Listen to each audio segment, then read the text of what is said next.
ini akan menjadi momen kebangkitannya Manchester City atau mereka semakin terpuruk. Karena kalau misalnya Manchester City kalah dari Liverpool, selisih poin mereka jadi 11. Akan berbeda kalau misalnya Manchester City yang menang, ya kan? Nah, tapi pertanyaannya, bisa nggak Manchester City mengalahkan Liverpool? Jangan-jangan seri aja udah bagus, ya kan? Iya.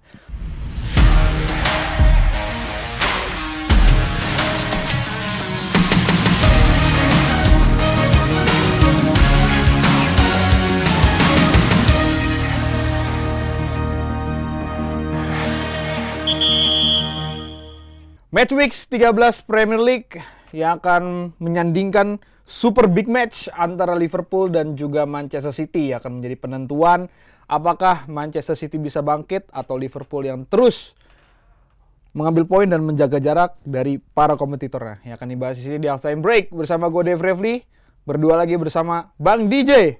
Halo Dave. Halo Bang DJ.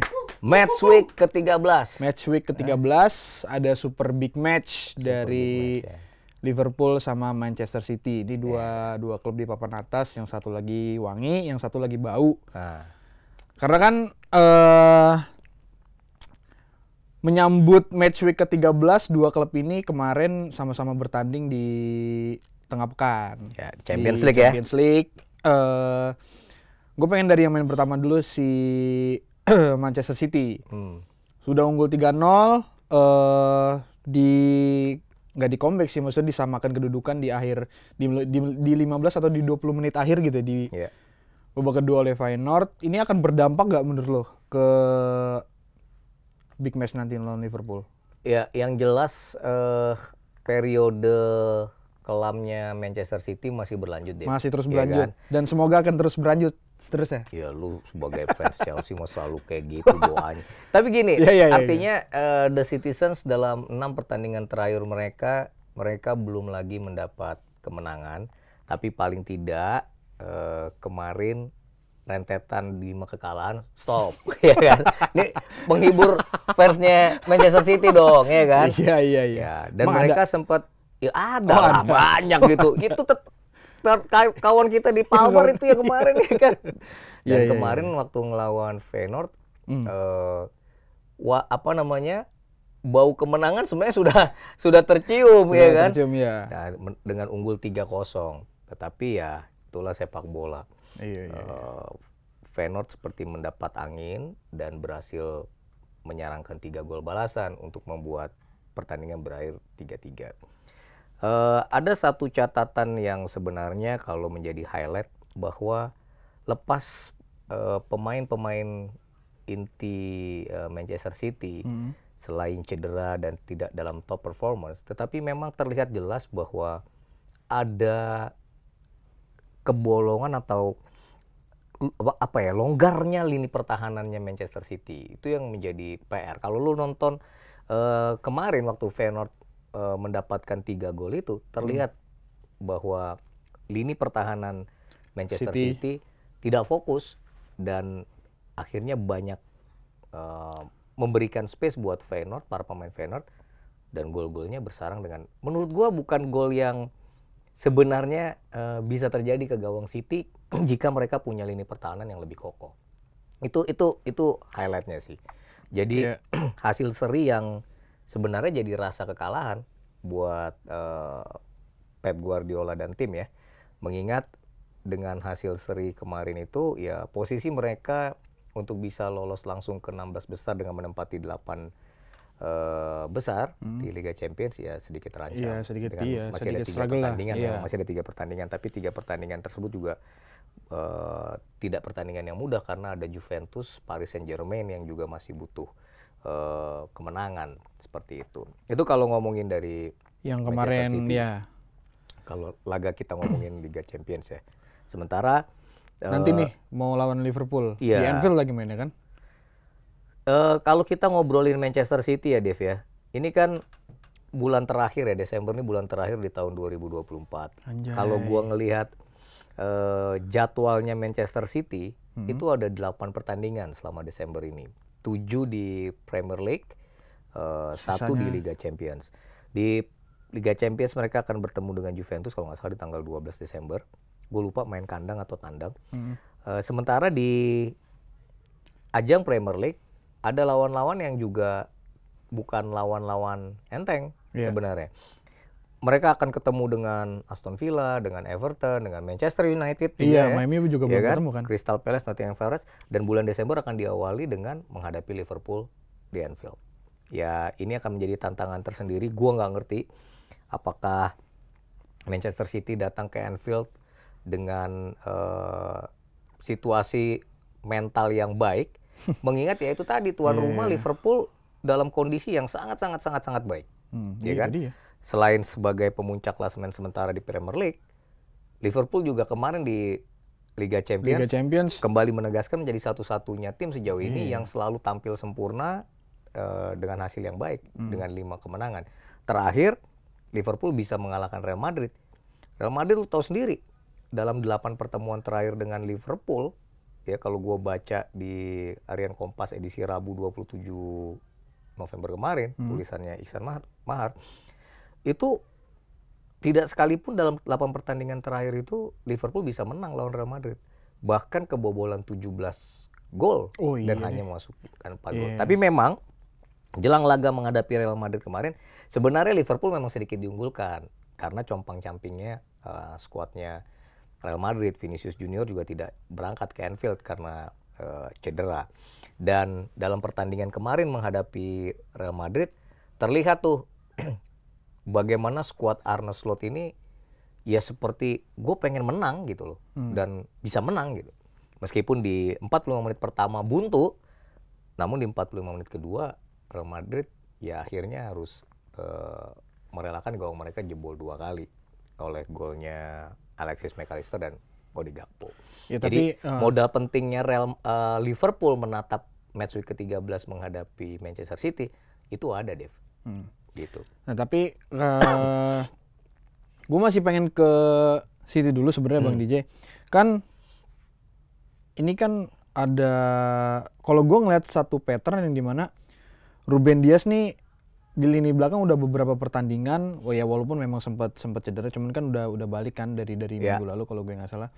Ruben Dias di match kemarin dan di match kemarin pun yang ketika kalah melawan Spurs, ya kan Ruben Dias nggak dipasang tuh. Yeah. Nah maksud gue pengaruh nggak sih sebenarnya si Ruben Dias nggak dipasang tuh di lini pertahanan City ya gitu. Maksudnya kan Ruben Dias ini salah satu pemain senior ya bareng sama Rodri, Walker dan lain-lain gitu. Sementara kemarin ketika Walker dipasang boncos juga juga karena space yang ditinggalin gede juga kan di situ karena nggak ada Rodri. Nah itu maksud gue kira-kira dari rentetan kekalahan City berpengaruh nggak sih si Ruben Dias itu? Ketidakhadiran Ruben Dias. Ya kalau gue ngelihatnya gini ya Dev ya. Sekarang siapapun pemain yang dipasang oleh Pep Guardiola, yang perlu dibenahi adalah mental dan kepercayaan diri mereka.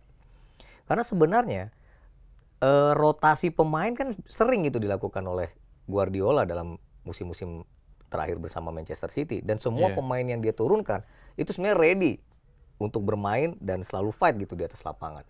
Tapi faktanya, mau kemarin siapapun, ya lini pertahanan mereka itu ya bolong. Gampang sekali untuk ditembus gitu. Gue juga nggak terlalu yakin kalau misalnya Ruben Dias dimainkan kemudian lini pertahanan Manchester City akan jadi lebih kuat. Ini permasalahannya sedang di mental dan mindsetnya para pemain Manchester City kalau menurut gue ya. Emang kita bilang Manuel Akanji jelek, Nathan Ake jelek. Dalam posisi mereka bermain bagus, top performers, mereka main bagus sekali. Josko Gvardiol, Kyle Walker, siapa deh pemain-pemain belakangnya Manchester City. Sebenarnya dalam penampilan terbaik mereka, lini pertahanan mereka solid.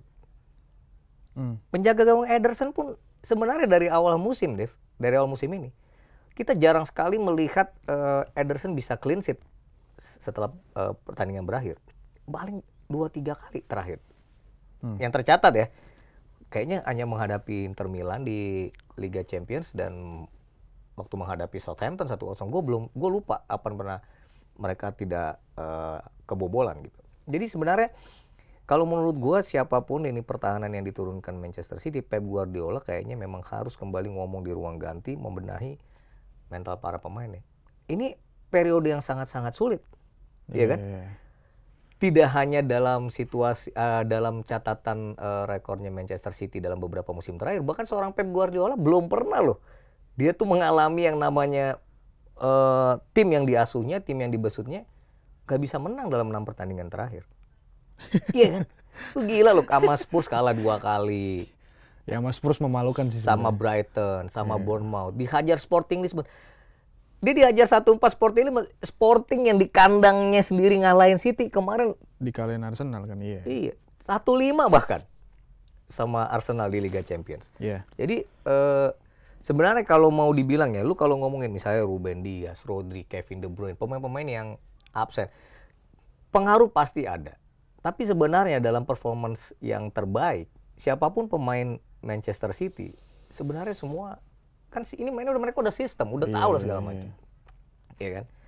Gue nggak ngerti juga barangkali belum padu atau belum nyetel atau belum berada di penampilan terbaik kah si Savinho, kemudian Matheus Nunes, itu juga punya pengaruh untuk lini serang Manchester City. Dan ini nggak ada waktu ya menurut gue, Dev, karena ya dalam ini kan pertandingan kalau nggak salah pertandingan penutup match week, ya. Penutup. Dan kalau menurut gue meng-highlight ini sebagai ini akan menjadi momen kebangkitannya Manchester City atau mereka semakin terpuruk gitu. Karena gini ya, nggak, karena gue begini, ya gue berharap Manchester City datang ke Anfield itu dengan satu misi, mereka harus punya kepercayaan diri bahwa gue bisa mengalahkan Liverpool, mau ini mainnya di Anfield sekalipun.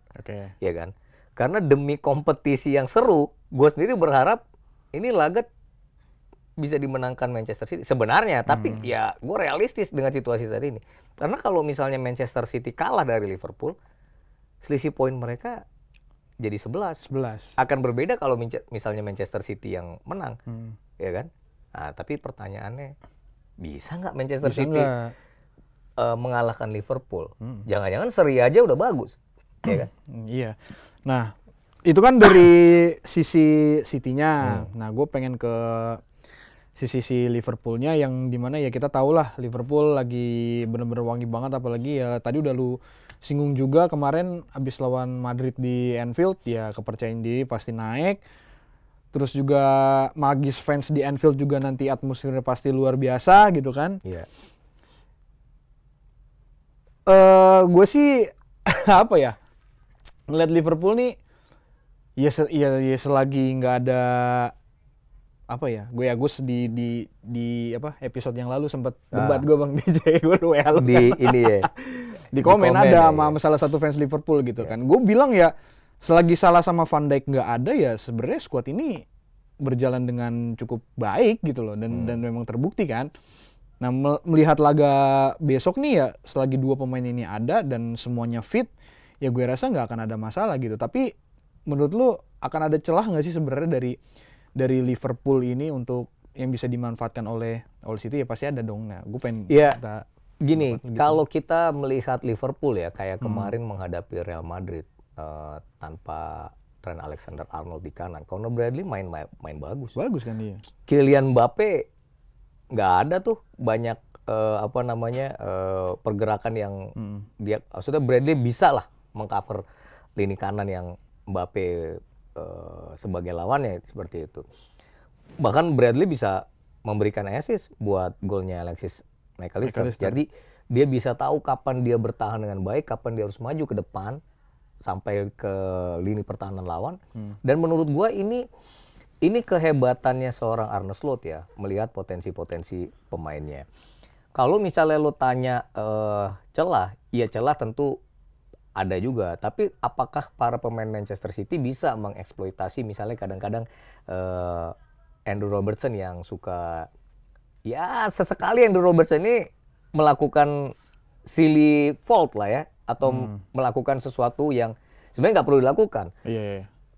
Penalti yang kemarin didapat Real Madrid ya memang itu kehebatan Lucas Vazquez yang mengontrol kemudian balik badan. Tapi sebenarnya ada banyak situasi di mana Andrew Robertson juga tidak sempurna untuk mengcover sisi kiri pertahanan Liverpool. Gitu. Nah di sebelah kanan kan Manchester City kan ada siapa biasanya dipasang? Savinho bisa Savinho, ya kan? atau ya bisa nggak tahu kalau Phil Foden akan mengambil dari sisi itu nanti kalau bertanding. Artinya celah itu bisa ada. Tapi kondisinya secara mental dengan secara kepercayaan diri Liverpool ini lagi bagus banget nih, lagi bagus banget. Dan gue jujur ya, gue memberikan highlight apresiasi yang luar biasa kepada Arne Slot, terutama di lini depan. Ya kita sama-sama tahu lah, Mohamed Salah sampai hari ini belum tanda tangan kontrak. Iya, belum tanda tangan kontrak. Kan? Iya. Tetapi ya ada yang kemarin gue lihat, ya Salah ini musim ini punya peran yang luar biasa sampai sekarang Liverpool berada di posisi puncak di Premier League maupun di Liga Champions. Tapi catatannya juga bagusnya adalah Luis Diaz, Cody Gakpo, kemudian Darwin Núñez ini juga punya peran, punya andil di kompetisi yang mereka ikuti, baik itu di Premier League, Liga Champions atau Carabao Cup. Cody Gakpo, Luis Diaz itu selalu bisa nyetak gol gitu. Termasuk Darwin Núñez, walaupun di Carabao Cup dia belum cetak gol. Tapi di Liga Champions, di Premier League dia udah cetak gol. Ini justru akan menjadi momok tersendiri buat Liverpool. Bukan buat Manchester City dalam pertandingan besok. Iya kan? Belum lagi, ya kan gini, lu nggak bisa berlini pertahanan City yang lagi compang-camping ini, kemudian hanya fokus kepada seorang Mohamed Salah. Ya. Ada Cody Gakpo, ada Luis Diaz yang kalau Gakpo nggak dimainin, Diaz akan main di sebelah kiri. Tapi kalau Gakpo main, Diaz akan menjadi pemain nomor 9, false nine. Darwin Núñez, ya meskipun golnya tidak lebih banyak dari Mohamed Salah, Cody Gakpo maupun Luis Diaz, tapi dia bisa menjadi benteng di depan yang cukup baik loh. Kadang-kadang dia bisa beri assist yang kemarin waktu ngelawan, gue lupa ya waktu dia lawan Southampton atau lawan Arsenal yang dia sempat beri assist kepada Mohamed Salah yang cukup baik. Jadi Arne Slot memang menyiapkan Liverpool ini ya menurut gue dengan sangat baik gitu loh. Belum di tengah Alexis McAllister, Szoboszlai, Gravenberch apalagi ya? Nah, Gravenberch itu yang sebagai jangkar di tengah, sebagai yang pertama untuk bisa menghadang serangan-serangan yang di-create oleh pemain Manchester City nanti.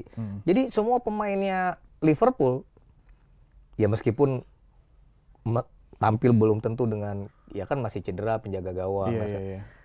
Gue yakin Liverpool ya cukup baik gitu. Ya tinggal ya moga-moga ya itu apes D-nya nggak ada gitu di laga nanti gitu. Karena ya kadang-kadang, karena gini Dev, kalau kita berkaca musim lalu, pertemuan antara Liverpool dan Manchester City dalam 2 pertemuan mereka di Premier League kan berakhirnya imbang. 1-1, mau di Anfield, mau di Etihad 1-1. Nah jadi ini akan menjadi pertemuan tersendiri nih, apakah Liverpool bisa meraih kemenangan atas Manchester City dalam laga minggu nanti ya. Kan sejauh ini kalau bertemu MU, Liverpool udah menang. Ketemu Chelsea juga menang. Ketemu Chelsea menang ya? Menang. Chelsea kalah? Kalah. Chelsea kalah. Soalnya pelan banget soalnya. Sama Arsenal seri. Ya jadi ya gue tetap menghargai ini sebagai big match ya. Tapi mau tidak mau Liverpool menurut gue sedikit lebih diunggulkan. Iya kan? Apalagi ya kemarin dia menang lawan Real Madrid. Itu juga memutus rangkaian hasil di mana mereka tidak menang lawan Real Madrid. Jadi kalau lo tanya celah, ya tentu pasti ada celah lah. Tapi seberapa bisa City mengeksekusi Manchester City bisa mengeksploitasi celah itu yang nanti ditunggu. Menarik juga ya antara duel nanti antara Erling Haaland dengan Virgil van Dijk. Tapi kan di tengah Virgil van Dijk dan Konate pasti akan saling berkomunikasi untuk bisa meminimalkan peluangnya Erling Haaland. Ya yang pasti big match ini ya semua juga gue rasa pembahasan di mana-mana juga banyak yang bilang bahwa ya di atas kertas memang Liverpool sekarang lebih unggul daripada City. Cuma nanti ketika prakteknya di match langsung ya time will tell lah gitu. Maksudnya di sepak bola apapun bisa terjadi gitu. Segala sesuatu bisa terjadi. Dan tadi gue bilang gini ya, moga-moga Pep Guardiola bersama pasukannya datang ke Anfield dengan misi memang gue ingin musim ini tetap berjalan dengan seru dan tidak ada jalan lain selain untuk bisa menghentikan Liverpool, tak peduli di kandang sendiri. Kalau perlu dia nyontek sama Nottingham Forest deh yang pernah menang sama Anfield di awal musim itu. Ya kan?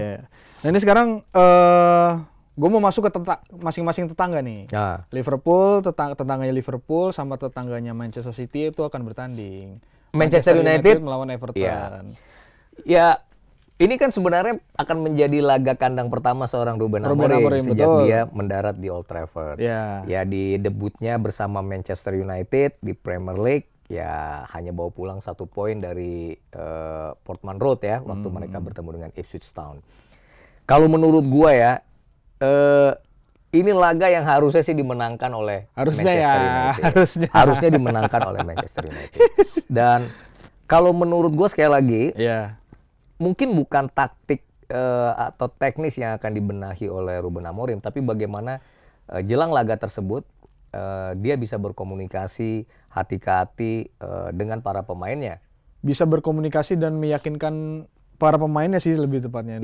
Karena kan di press conference sebelumnya ya dia bilang sendiri pemain-pemain dari MU ini masih banyak berpikir ketika di lapangan gitu. Maksudnya terima bola harus kemana, habis itu posisinya kemana ya. Maksudnya belum lepas dan belum se-enjoy itu untuk memainkan sistemnya si Amorim gitu. Iya, memang kalau baru 1 pertandingan sih kita nggak bisa menjudge seperti itu ya. Tapi emang nyatanya faktanya para pemainnya Manchester United ya kayak gitu kondisinya gitu ya. Dan ya gue sih berharap ini yang dibenahi oleh Ruben Amorim dan para asisten pelatih yang dibawa dari Sporting untuk membenahi Manchester United. Ya, kalau dia main dengan 3 back gitu ya, ya gue nggak tahu apakah Matthias De Ligt itu akan menjadi pilihan utama gitu ya bersama Mazraoui atau kemarin siapa ya waktu Johnny Evans. Ya kan? Iya. Nah, tapi yang jelas sih, kalau gue DV yang gue rindukan itu adalah bagaimana Manchester United punya kreativitas dalam membangun serangan. Dan ini kayaknya Bruno Fernandes perlu deh untuk sadar bahwa dia tuh menjadi salah satu tumpuan bagaimana Manchester United bisa meng-create serangan dan meng-create chances yang lebih baik dan lebih banyak seperti itu. Ya gue berharap kalau mereka waktu menghadapi itu bisa mendapat gol cepat ya. Itu bukan cuma sekedar gol cepat yang nanti bisa didapat ke gawang Everton ya, tapi juga bisa menambah lagi peluang-peluang, bukan justru kayak waktu kemarin akhirnya banyak ngebiarin Ipswich bermain iya, berkembang gitu. Nah, tapi ada tantangan tersendiri nih, Dev. Karena Everton di 2 pertandingan terakhir ini clean sheet ya? Iya, jadi Jordan Pickford ini sedang jadi momok bagi lawan-lawan Everton gitu. Ya dia kayak lagi tampil oke lah di bawah misternya Everton seperti itu. Ya, tapi sekali lagi yang kita tahu juga kan kalau ketemunya MU kan beberapa pertemuan terakhir mereka juga kan MU selalu unggul kan bukannya lawan Everton itu ya kalau gue sih masih terlintas dan sangat-sangat terlintas golnya Garnacho ya. Keren itu. Dan maksudnya beberapa match sebelumnya juga kan ya MU kalau ketemu Everton ya kayaknya belum ada catatan seri ataupun kalah sih. Jadi kayaknya ya apalagi bukan nggak ada, tapi maksudnya ya MU lebih banyak mengambil kemenangan di gitu. Ya, tapi kalau buat lo sendiri kira-kira sambutan publik Anfield dalam laga nanti buat seorang Amorim gimana nih? Ya tentu ya seperti yang kita tahu ya yang namanya fans Manchester United, siapapun pelatih baru yang akan datang ke Old Trafford pasti semuanya akan menyambut dengan meriah gitu. Kan yang ditunggu-tunggu dari Ruben Amorim ini ya bagaimana, ya itu tadi yang lu bilang, bagaimana dia bisa membawa permainan dari Manchester United ini lebih berkembang dari sisi membangun serangan gitu, kreativitas dan lain-lain gitu. Tapi di sini pun nanti di Old Trafford pun kita akan melihat bagaimana sikap dari Ruben Amorim kepada para fans MU di sana gitu. Itu sih sebenarnya yang salah satu hal yang pengen gue tunggu dari Ruben Amorim ketika bermain di Old Trafford nanti gitu. Dan juga masalah permainan yang tadi lu bilang harus bisa kreativitasnya lebih dalam membangun serangan bla bla bla. Ya seperti yang lu bilang juga ini masih pertandingan pertama kemarin dan jelas Ruben Amorim masih perlu banyak waktu lah untuk mengimplementasikan sistemnya dia agar bisa biar lebih sempurna lagi, biar lebih bagus lagi. Cuman seperti yang lu bilang juga, pemainnya udah seperti itu. Iya. Enggak, karena ya gini ya. Jadi ini ya emang ya kita harus memberikan waktu kepada Ruben iya, Amorim. termasuk gitu, jika kalau memang gua. nantinya Amorim akan mengevaluasi pemain-pemain mana yang akan dipertahankan gitu ya bersama MU. Tapi yang jelas kayak waktu menghadapi Ipswich dia mainin tuh Mason Mount. Kenapa? Dia mainin Mason Mount sebagai pemain pengganti. Kemarin emang udah Main Mason Mount waktu lawan Ipswich. Dipasang, dikasih menit bermain sama Ruben Amorim. Lo bukannya Zirkzee sama ini doang ya? Sama siapa tuh? Si Zirkzee kan Roy dia pemain pengganti juga. Iya. Main Mason Mount. Oh, Iya. lupa gue kayaknya. Nah, terus semua dikasih kesempatan nih tes sampai nanti begitu bursa transfer Januari ya udah yang mana yang Iya. Iya Pak, pada intinya ya untuk sekarang sih gue rasa 2 match pertama ini Ruben Amorim akan bereksperimen ya gitu. Karena kan ya pekan ketiga dia di MU ngadepinnya siapa? Arsenal langsung. Arsenal. Ya makanya. Desember ini berat juga, ada Arsenal, ada Manchester City. Manchester City ya pula kan? nanti Ya. di pertengahan bulan kan. Ya Jadi moga-moga ya good luck lah Amorim deh. Dan buat fans MU, ya moga-moga akhir pekan nanti menjadi pekan yang indah lah. pekan yang menggembirakan lah ya. Heeh. Tapi kalau enggak ya Gitu. gimana lagi. Itu sih Bang DJ, soalnya di pertandingan lain kayak Arsenal lawan West Ham, Tottenham Fulham, Chelsea Aston Villa, kayaknya buat gue ini ya mungkin bisa jadi match seru atau mungkin bisa jadi match yang nggak tahu ya, gue mikirnya biasa aja ya gitu. Ya kalau 3 laga yang tadi 3 klub besar di London ya akan bermain menghadapi lawan-lawan yang sebenarnya kalau kayak Tottenham ya harusnya nih ya kan Spurs kan ya harusnya bisa menang lah lawan Fulham ya kan. City aja dihajar 4-0 ya kan. Harusnya kan gitu. Tapi masalahnya sebelum dia ngajar City dia kalah di kandang sendiri sama Ipswich ya kan. Betul. Ya gue nggak tahu karena Fulham juga kemarin kan kalah 1-4 saat menjamu Wolves ya kan. Padahal mereka diunggulkan. Tapi ya ini kan duel 2 tim sesama kota London ya. Iya. Jadi ya ini akan menjadi laga seru karena ada gengsi dan persaingan di sana. Sama kayak West Ham United menghadapi Arsenal. Ya kan? Siapa yang nyangka West Ham bisa ngalahin Newcastle kemarin di laga penutup match week ke-12. Main di St. James Park Main di St. James gitu. Park padahal Sebelum Newcastle- pertandingan kan fans Newcastle membuat koreo untuk iya. Alexander Isak kan. Makanya Gua habis juga- menang sama Forest 3-1 kemarin dicetak sama West Ham United. Dan Iya. sebenarnya sih kalau ngelihat laga ini ya gue sepakat sih Arsenal lebih diunggulkan. Dev, lu mesti tahu 2 pertandingan terakhir Arsenal ini gila loh. Dia nyetak 8 gol. 3 gol ke gawang Nottingham Forest, 5 gol ke gawang Sporting. Dan kemenangan menghadapi Sporting itu menurut gue adalah kemenangan yang sangat-sangat sensasional ya, kemenangan yang luar biasa. Ada gol dari Martinelli, Kai Havertz, Gabriel Magalhaes, Bukayo Saka, termasuk si Leandro Trossard seperti itu. Iya. Dan musim lalu di tempat yang sama di London Stadium itu Arsenal menang 6-0 menghadapi West Ham. Walaupun itu sebenarnya kemenangan balasan karena dalam pertemuan pertama waktu di Emirates mereka kalah 2-0 dari West Ham United. Dan kayaknya meskipun West Ham juga baru dapat angin menghadapi setelah menang dari Newcastle. Ya kayaknya ini laga juga agak berat bagi Julian Lopetegui. Dan kayaknya udah lama kalau di Premier League West Ham bahkan bisa menang atas Arsenal di kandang sendiri. Iya. Itu kalau nggak salah, gue lupa tahun 2019 tuh Januari musim. Masa selama itu emang? Waktu itu mereka menang 1-0 dan lo tau nggak siapa yang nyetak gol? Declan Rice. Oh. Yang sekarang udah main untuk Arsenal. Iya. Yang musim lalu di musim pertamanya bersama Arsenal bikin gol di London Stadium kan. Iya. Jadi ya duel sesama London ini kalau gue menjagokan sih Arsenal. Bahkan ya udahlah. kalau Arsenal bisa cetak 2 gol ya itu nggak heran. Itu nggak heran. Nah sementara Chelsea Aston Villa ya lu pasti sebagai fans berharap di Stamford. Ini Stamford juga kan? Iya, Mereka bisa menang. Dan Aston Villa ini juga sama dalam periode yang sedang sulit ya. Iya, Ini kurang lebih sama kayak Manchester City. Kalau Manchester City 6 pertandingan. Ya enggak juga. Tapi maksudnya Manchester City kan 6 pertandingan nggak bisa menang. Aston Villa ini 7 pertandingan. Iya. Dan kemarin di Liga Champions mereka cuma bisa main imbang 0-0. Udah menang. Hah? Chelsea menang. Menang Chelsea? Menang Chelsea mah. Tapi enggak sih. Ini gue jujur ya ngomong Iya, sama lo ya. iya. Chelsea seri sama Aston Villa. Oke. Kalau menurut gue. Minggu lalu sudah terbukti lawan Leicester gue bilang menang.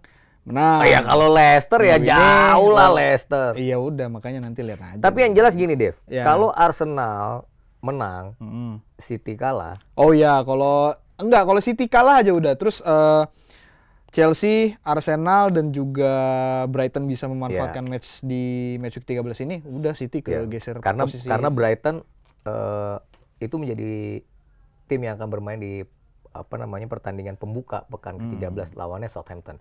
Ya di atas kertas sih Brighton harusnya menang ya lawan Southampton ya. Wong dia City, MU, Spurs aja bisa dia kalahin. Cuma ya kadang-kadang kalau ngelawan tim-tim yang kayak gitu hasilnya nggak terlalu maksimal. Iya. Tapi yang jelas pekan ke-13 ini pekan seru. Ada yang bilang angka 13 tuh angka sial. Gua nggak tahu tim mana yang sial. Iya. Ya kan? Jangan-jangan Liverpool yang sial. Gua nggak tahu. Ya sudah, nanti pekan ke-13 akan ada super big match biasanya di Anfield antara Liverpool dan Manchester City, dan kita akan ngebahas itu nanti di edisi halftime break selanjutnya. So, sampai jumpa di halftime break selanjutnya. Bye-bye. Bye.